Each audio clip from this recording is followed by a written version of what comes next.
네, 여러분 안녕하세요. 와이즈카우입니다. 자, 두 번째 시간입니다. 그때 저희가 여기까지 했었죠? 네, 1번 강의에서는 UTXO 셋을 무조건 인풋으로 사용해야 된다. 여기까지 내용을 했습니다. 왜냐면 이미 사용된 아웃풋을 인풋으로 사용할 수는 없어요. 없는 돈을 사용할 수는 없습니다. 거기까지 설명을 드렸고, 자, 이제 코인베이스 트랜잭션을 할 차례인데, 계속 읽어볼게요. 자, 이 코인베이스 트랜잭션을 제외하면 트랜잭션의 아웃풋이 해당 트랜잭션의 인풋을 초과했다면 트랜잭션은 거부됩니다. 그러니까 이 코인베이스만 빼고 얘는 굉장히 특별한 트랜잭션이에요. 얘는 그 나에게로 오는 그 인풋이 없어도, 그러니까 저에게 오는 인풋이 없어도 아웃풋을 만들어낼 수 있어요. 코인베이스 트랜잭션은. 자, 근데 얘를 제외하면 사실 모든 트랜잭션은 아웃풋이 무조건 인풋보다 높아야 돼요. 근데 만약에 제가 보내고 싶은 돈이 저에게로 있는 돈보다 그걸 넘어선다면 그건 당연히 거부되는 게 맞죠. 1,000원이 있는데 10,000원 쓴다 하면 안 되죠. 네. 반대로 인풋이 제가 가지고 있는 게 사용하려는 아웃풋보다 높다면 그 차이는 트랜잭션들을 포함한 블록을 생성하는 비트코인 마이너들에게 수수료로서 청구될 수 있습니다. 예를 들어서 뭐 제가 10,000원이 있고 1,000원을 누군가에게 전송을 한다고 하면 그 차이 중에 일부는 9,000원 중에 일부는 비트코인 마이너들에게 수수료로서 청구될 수 있어요. 비트코인 생태계에서 마이너들은 채굴자들은 비트코인 네트워크가 정상 작동할 수 있게 그 블록을 생성하는 작업을 수행하기 때문에 우리는 마이너들에게 서비스 이용료로서 일정 수수료를 지불하게 되어 있습니다. 예를 들면 위 그림에서 그림이 어딨죠? 네, 여기 있죠. 자, 일단 설명을 볼게요. 자, 위 그림에서 어딨냐? 아, 죄송합니다. 놓쳤어. 자, 위 그림에서 각 트랜잭션은 10,000사토시를 제외한 나머지 금액을 소비합니다.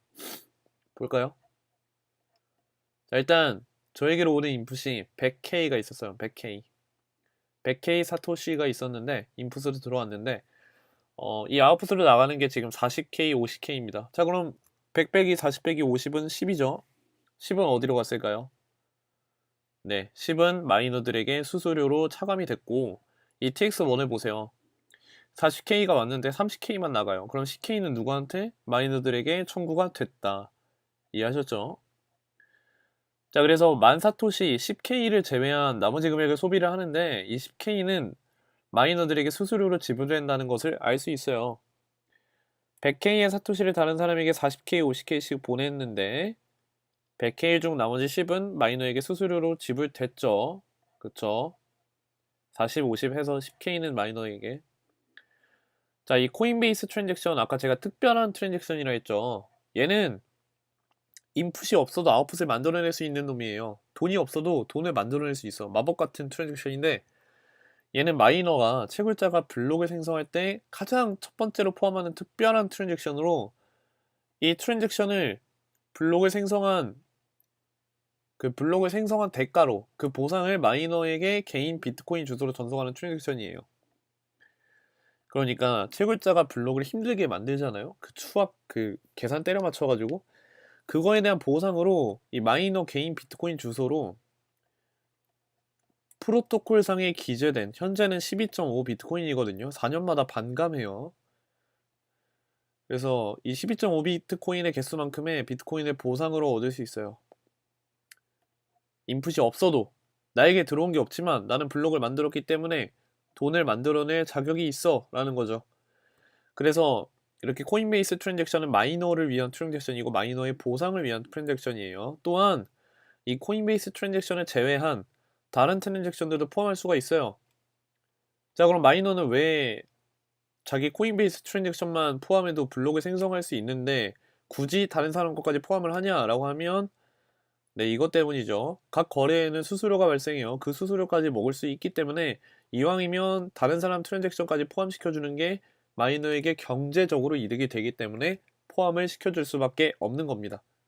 잘 만들었죠? 비트코인. 똑똑해. 자, 이제 작업 증명 파트입니다. 자, 블록체인은 네트워크 안에 존재하는 익명의 피어들의 협력으로 유지가 됩니다. 피어라는 거는 그냥 네트워크상에 있는 그 각각의 컴퓨터라고 생각하시면 돼요. 서로 누군지 몰라. 그런 익명의 피어들의 협력으로 유지가 되는데, 그래서 비트코인은 각 블록을 생성할 때 일종의 중요한 작업을 요구를 합니다. 이 작업은 컴퓨팅 파워, 즉 자원이 많이 소요되는 작업으로 전기세예요. 구체적으로 말하면 전기세 플러스 하드웨어. 이 네트워크 안에 존재하는 비협력적 혹은 불순한 피어, untrustworthy peers, 믿을 수 없는 놈들이 블록 내용을 함부로 바꿀 수 없게끔 합니다. 이 불순한 피어들이 과거에 생성된 블록의 내용을 바꾸려면 성실히 일하고 있는 새로 생긴 블록들을 블록체인에 추가하는 작업만 하는 피어들보다 더 많은 컴퓨팅 연산을 해야 돼요. 자, 물론 이러한 작업을 하려면 막대한 비용을 감수해야 되고요. 심지어 바꾼다 해도 크게 이득 볼 수 있는 요소가 존재하지 않습니다.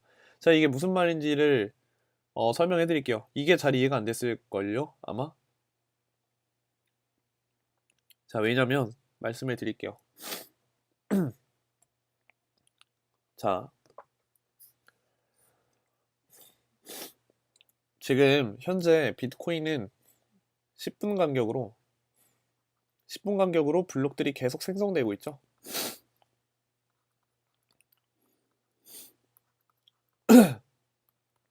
그렇죠. 자, 근데 이 블록 생성하는 작업을 누가 하죠? 잠시만요. 자, 생성되는 작업은 누가 하냐면 마이너들이 해요. 마이너들이 비싼 하드웨어 장비 플러스 일렉트로닉 그 전기를 이용해서 비싼 돈을 주고 지금 계속 만들어내고 있단 말이에요. 자, 근데 만약에 제가 보세요. 이 블록에 만약에 제가 거래 내역의 조작을 원하고 그 거래 내역 조작을 원하는 게 여기 있어요. 그러니까 이 블록 안에 포함된 TX 거래 내역을 조작을 하고 싶어요. 조작을 원해. 그쵸? 자, 그러면 어떻게 되냐면 이 친구를 만약에 조작을 하잖아요. 그러면 이 순간 이게 이렇게 포킹이 돼요. 포크. 블록체인이 갈라져요. 자, 왜 갈라지느냐? 당연한 거죠. 10명은 이걸 가지고 있는데 이 한 명은 이걸 가지고 있어요. 여기까지는 똑같았어. 여기까지는 똑같은 이유가 뭘까요? 똑같은 이유? 제가 여길 조작하고 싶기 때문이에요. 여길 조작하는데 전에 것까지 굳이 다 건드릴 필요 없어요. 자, 그래서 정확히 다른 지점은 여기부터인데 이 지점부터 포킹이 발생해서 조작을 가한 그 트랜잭션 내용에 맞춰서 새로운 블록이 만들어져요. 뉴 블락. 그쵸? 그럼 뒤에 건 다 어떻게 되냐고요? 다 없어지는 거예요. 없어진다기보다는 해시가 깨져요. 브레이크 돼요, 브레이크. 자, 이 해시가 깨지는 걸 잘 모르겠다. 그러면은 제가 비트코인 튜토리얼 그 데모 영상에 올려놨어요. 비주얼 데모라고 제 채널에 쳐보세요. 그러면 나오는데, 자, 어찌됐건 이렇게 새로운 블록을 생성을 하는데 이 새로운 블록을 생성하면 지금 보세요. 다른 성실의 착한 마이너들은 지금 벌써 뭐 몇 개라 해볼까요? 한 뭐 30개 만들었다 쳐볼까요? 30개? 더 될 수도 있죠. 자, 이걸 계속 만들어내고 있어요. 자, 근데 제가 지금 이 조작한 거를 제가 이제 조작자인데 조작한 내용을 모두가 인정하게 하고 싶어요. 그러니까 이건 지금 이 시나리오는 저만 바보 된 거예요. 나만 바보 된 거야. 저만 이 블록을 바꿨는데 아무도 인정해주지 않아요.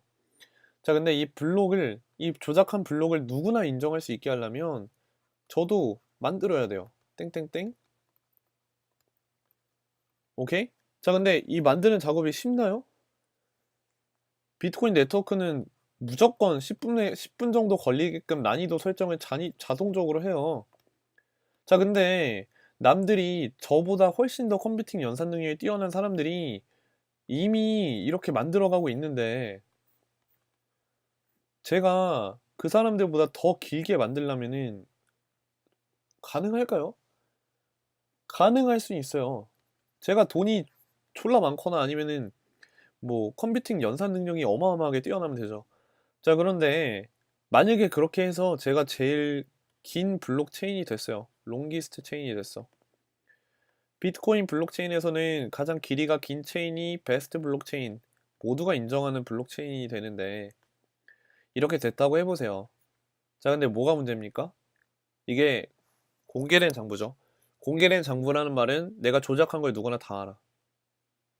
누구나 다 알지. 그러면 누가 비트코인을 이용해요? 사람들이 다 떠나요. 사람들이 다 떠나요. 그러면은 비트코인 가격 떡락해요. 그럼 제가 조작한 의미가 있나요? 없죠. 저는 돈도 잃고, 저는 바보같이 하드웨어 장비, 그 다음에 컴퓨팅 연산 능력에 들어가는 그 전기세, 플러스 제가 가지고 있는, 제가 이거 조작함으로써 얻은 뭐 비트코인이 있겠죠. 이런 것들 다 잃어버리는 거예요. 바보짓이죠, 완전. 자, 그래서 막대한 비용을 감수해야 하고 심지어 바꾼다 해도 크게 이득 볼 요소가 없는 거예요. 네. 똑똑하게 설계를 잘한 거죠. 비트코인 만드는 사람들이. 자, 계속 읽어볼게요. 각 블록을 엮는 것은 특정 블록 내의 트랜잭션을 바꿀 수 없게 만듭니다. 한 블록 내의 트랜잭션을 바꾸는 행위는 결국 그 블록 이후에 엮인 모든 블록들을 수정하지 않으면 불가능하기 때문이에요. 그쵸. 얘네들을 다 조작하거나 아니면은 새로 만들거나 둘 중 하나. 자, 그래서 거의 불가능하기 때문에 결과적으로 특정 블록을 수정하는 작업의 비용은 새로운 블록이 생겨날수록 기하급수적으로 늘어나요. 다른 성실한 마이너들이 이 블록들을 만들어 나가면 만들어 나갈수록 제가 해야 되는 작업은 엄청나게 늘어나고 비용이 정말 많이 들어요. 이것이 바로 작업 증명의 효과입니다. 이걸 쓰는 이유예요. 아무나 못 만들게, 아무나 조작 못하게 하는 거예요, 이걸로. 자, 이 비트코인에 사용되는 POW 과정은 난수적인 특징을 갖는 암호해시를 이용하고 있습니다. 좋은 암호해시 알고리즘은 임의의 데이터를 랜덤한 숫자로 바꿔줍니다. 자, 이 겉으로 볼 때란 말이 돼 있죠? 자, 이게 왜냐면은, 자, 컴퓨터상에 완전한 랜덤이란 존재할 수가 없어요. 뭘까요? 뭐 도대체 뭘까요? 자, 우리가 예를 들어서 1부터 10까지가 있고, 이 중에서 데이터 하나를 랜덤하게 뽑는다 생각해 보세요. 사람이 할 때는 어떻게 하죠? 그 통에 넣은 다음에 이렇게 손에 집어서 꺼내면 되죠. 근데 컴퓨터한테는 이 랜덤이라는 걸 하려면은 결국에 이 랜덤이라는 것도 규칙을 만들어줘야 된단 말이에요. 컴퓨터는 우리가 생각하는 것처럼 그렇게 똑똑하지 않아서 우리가 규칙을 만들어주지 않으면 작동을 안 해요. 그렇기 때문에 겉으로 볼 때란 표현이 있는 거예요. 완벽하게 랜덤은 컴퓨터상에 존재할 수가 없어요.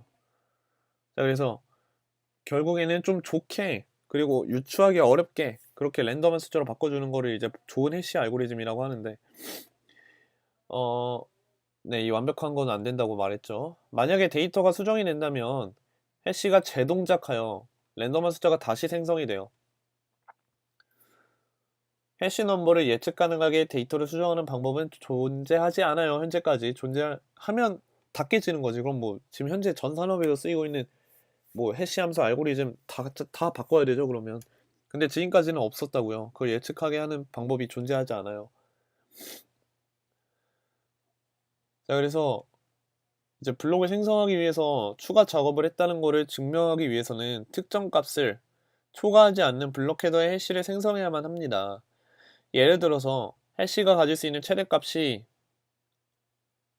어, 뭐뭐라고 가정한다면 보다 작은 값을 생성함으로써 최대 두 조합이 실행됐다는 걸 증명할 수 있다. 아, 이거는 어, 뭐가 빠졌지? 아, 이건 제가 수정을 해야겠네요. 이거는 좀 다시 말씀을 드릴게요. 자, 일단 이거는 뭐냐면은 하나 만들죠. 자, 그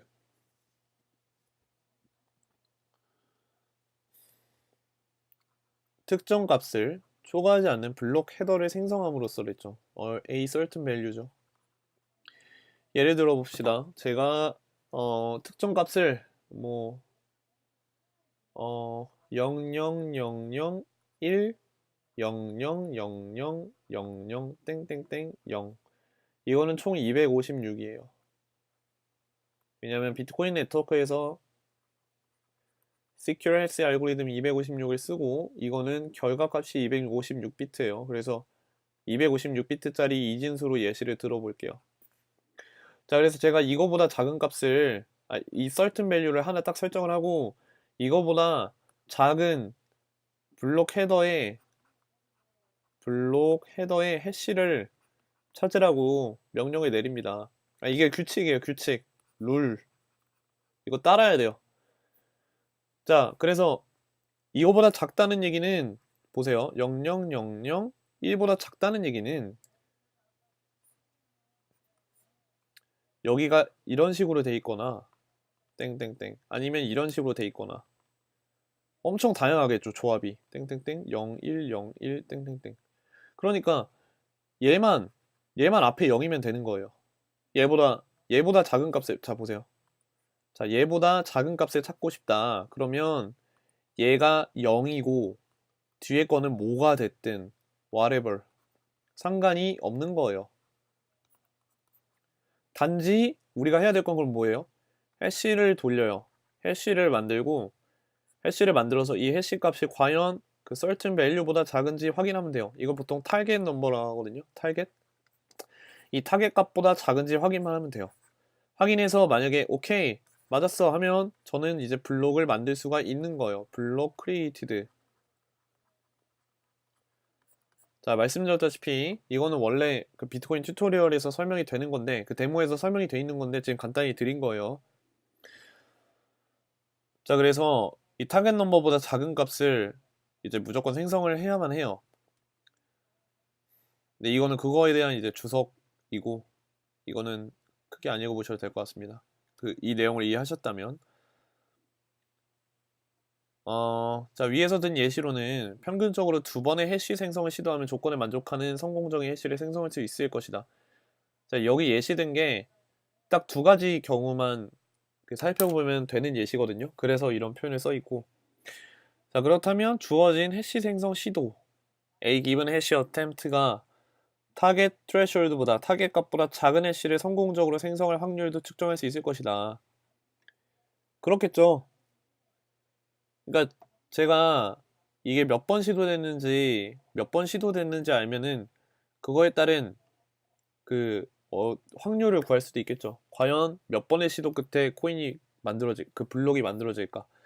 자, 그래서 비트코인은 선형 확률 모델, linear probability를 가정을 하는데 이 모델에서는 타겟 값이 더 낮아질수록 더 많은 해시 연산이 요구가 됩니다. 자, 다시 이게 500 땡땡땡땡땡땡 이게 256개가 있는데 타겟 값이 더 작을수록 연산 요구되는 게 더 난이도가 어려워져요. 왜일까요? 왜 더 어려워질까요? 보세요. 제가 지금 예를 들어서 여기 타겟 값을 설정을 했어요. 왜 더 어려워지냐면은 저거보다 작은 걸 찾잖아요. 작은 걸 찾으려면 0, 11 또는 10, 01, 00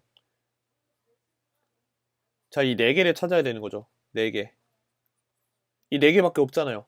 자, 이거보다 작은 값을 찾으려면 이 4개밖에 없어요. 경우의 수가.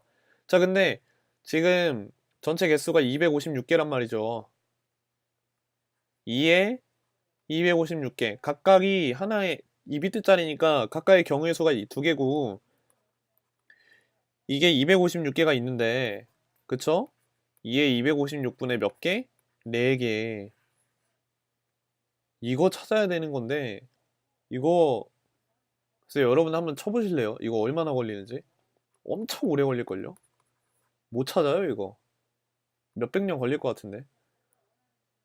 몇백 년까지는 아닌가? 자, 근데 2에 256분의 4승 4. 이 경우의 수를 찾는 거는 거의 그냥 뭐라 표현해야 될까요? 우주에서 먼지 찾기? 약간 이런 그런 느낌? 그래서 실제 비트코인 난이도가 이렇게 어렵진 않고요. 제가 알기로는 한 여기 앞에 14개 정도? 공이? 14개? 죄송해요. 14개가 아니라 64개 정도인가? 이진수로 표현했을 때. 자, 그건 제가 나중에 자세히 한번 찾아봐야 될 것 같아요. 자, 일단 이렇게 어렵진 않아요. 타겟 값이. 자, 그래서 낮아질수록 더 많은 해시 연산이 요구될 수밖에 없죠. 왜냐면은 찾아야 하는 경우의 수는 이만큼인데 이 중에서 단지 4개만 찾으라고 하면 어떻게 찾아요? 엄청 힘들죠. 불가능하죠, 거의. 자, 그래서 새로운 블록은 적어도 블록의 해시가 합의 규칙에서 우리가 정한 기존의 컨센서스 프로토콜에서 기대하는 난이도 값에 충분히 도전적일 경우에만 블록체인에 추가됩니다. 즉, 타겟 값을 넘지 않은 타겟 값보다 작은 해시 값을 성공적으로 생성해냈을 때만 블록체인에 추가가 된다는 말입니다. 자, 그리고 2016개의 블록마다 네트워크는 각 블록 헤더에 저장되어 있는 시간 기록, 자, 블록 헤더 필드 값에 타임 스탬프라는 게 있어요. 그 찍는 거예요. 블록이 언제 생성됐는지 이렇게 찍는 건데 그 타임 스탬프를 이용해서 2016개의 블록 중에서 첫 번째로 생성된 블록의 생성 시간과 마지막 블록의 생성 시간의 시간 차이를 계산을 해서요. 자, 이게 만약에 2주를 넘는다. 그러니까 왜 2주냐면은 이거 비트코인에서 정한 규칙이에요. 10분마다 만들어지는 게 이상적이랬죠. 10분마다 만들어져야 되고 10분마다 10분마다 이제 만들어지는 게 2주 정도 소요가 되면 2016개 정도가 나와요, 블록이.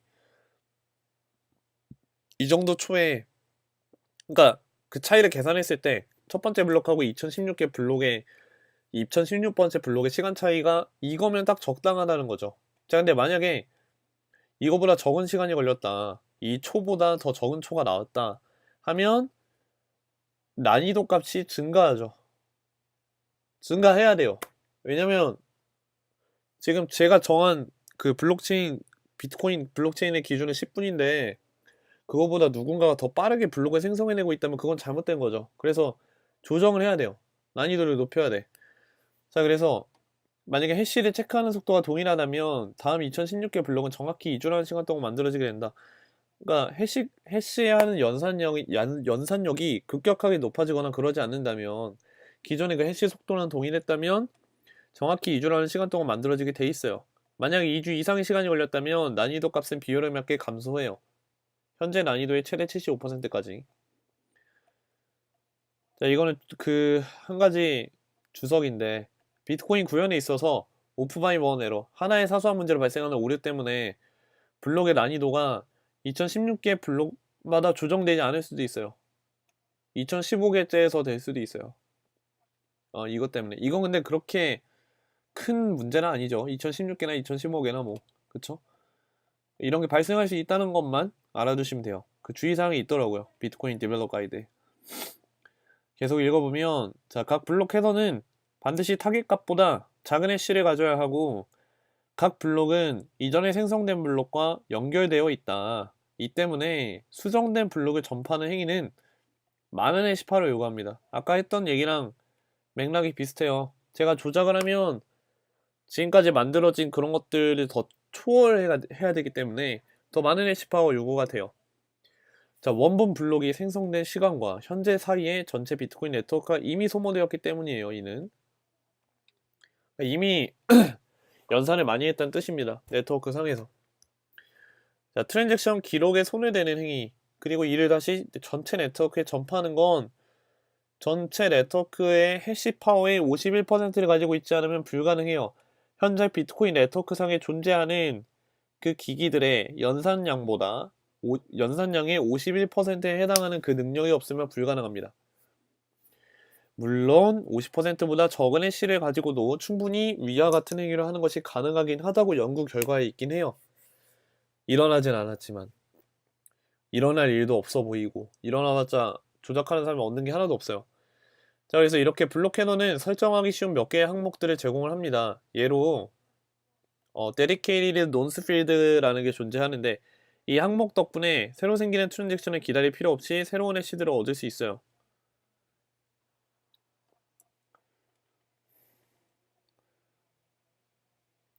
따라서 많은 양의 트랜잭션 데이터를 한 블록에 포함시키는 작업이 그 해시 연산 속도를 낮추거나 하진 않아요. 그러니까 많은 양의 트랜잭션 데이터를 한 블록에 포함시킨다고 해서 그게 뭐 해시 연산 속도를 막 낮추거나 그러진 않아요. 모든 데이터가 막 다 짬뽕 돼서 들어가는 게 아니라 오직 80바이트 크기의 블록 헤더만이 작업 증명에 사용되기 때문에 이게 해시 연산 속도를 낮추거나 하진 않아요. 단지 트랜잭션을 추가하면 그 머클 트리에 존재하는 조상들의 해시만 재계산하면 되는 겁니다. 자, 그래서 세 번째 시간에는 블록 높이와 포킹에 대해서 다뤄보는 시간을 한번 가져보겠습니다. 자, 오늘 일단 여기까지 하겠습니다. 2강 여기까지. 감사합니다.